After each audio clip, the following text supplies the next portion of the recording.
त्रिदलं त्रिगुणाकारं त्रिनेत्रं च त्रियायुधं त्रिजन्म पापसंहारम् एकबिल्वं शिवार्पणम्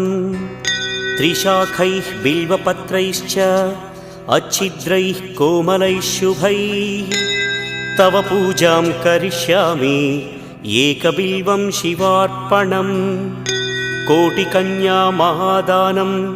तिलपर्वतकोटयः काञ्चनं शैलदानेन एकबिल्वं शिवार्पणम् काशीक्षेत्रनिवासं च कालभैरवदर्शनं प्रयागे माधवं दृष्ट्वा एकबिल्वं शिवार्पणम् इन्दुवारे व्रतं स्थित्वा निराहारो महेश्वर नक्तं हौष्यामि देवेश